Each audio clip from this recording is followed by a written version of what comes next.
নিচু জাত, যে ধর্ম আমাকে ঘৃণা করে, যে ধর্ম আমাকে মানুষ বলে স্বীকৃতি দেয় না, মানবিতর প্রাণীতে পরিণত করে রেখেছে, সেই ধর্ম আমার জাতির তথা ভারতবাসীর কোনো উন্নতি করতে পারে না।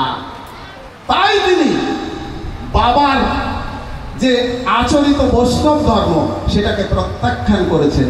তিনি গবেষণা করে ভারতীয় মূলনিবাসীদের যে আদি সনাতন ধর্ম অর্থাৎ বেদপূর্ব ভারতীয় যে সনাতন ধর্ম, সেই ধর্মকে সুচিহ্নিত করে সনাতন শব্দের আগে সূক্ষ্ম কথাটা যুক্ত করে আমাদের হাতে তুলে দিয়েছেন।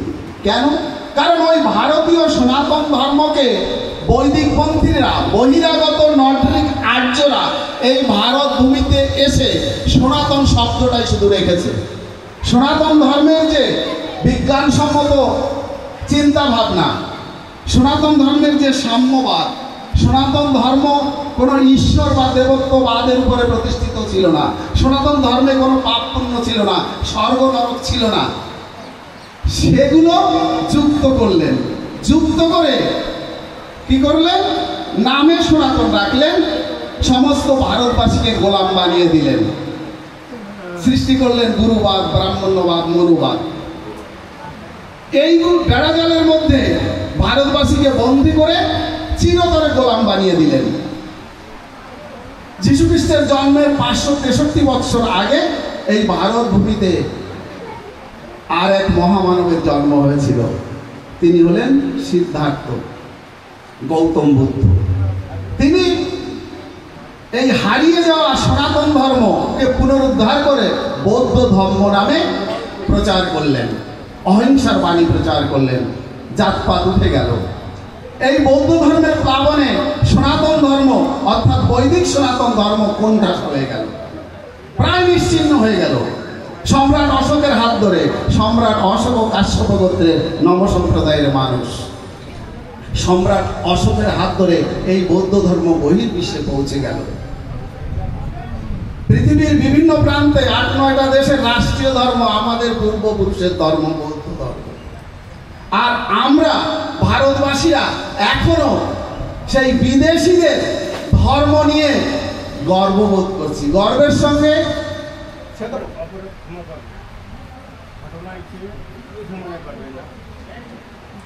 যতদূর আমি জানি এই যে এখানে এই যে ইতিহাস আমরা অনেকেই জানি, আমরা নাম প্রেমের স্বাদ উপভোগ করি, প্রেমের মধু যে আকর্ষণ প্রেম উপরে, নাম উপরে, সেদিক দিয়ে মোট ঘুরিয়ে সেদিক দিয়ে প্রশ্নটা কি হয়েছে? আনন্দ প্রশ্নটা কি করেছে? হ্যাঁ, এখানে যে প্রশ্ন করেছে প্রশ্ন অগণিত থাকবে, প্রশ্ন অগণিত থাকবে, কিন্তু লক্ষ্য নাম ঘুরিয়ে।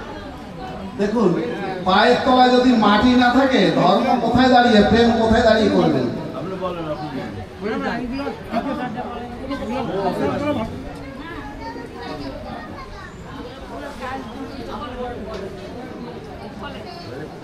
তো এই বৌদ্ধ ধর্মকে ধ্বংস করলেন কে? পুষ্যমিত্র শুঙ্গ, জাতিতে ব্রাহ্মণ।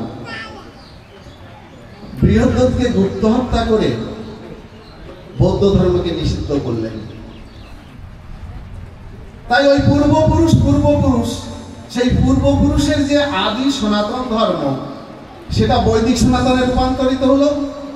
সেটাকে সংস্কার করে গৌতম বুদ্ধ বৌদ্ধ ধর্ম দিলেন। বৌদ্ধ ধর্মকে পুনরায় বৈদিকীকরণ করা হলো।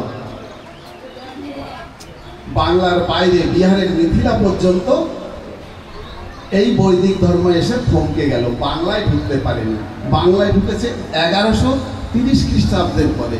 এই বৈদিক ধর্মকে বাধা দিয়েছে কাশ্যপ গোত্রের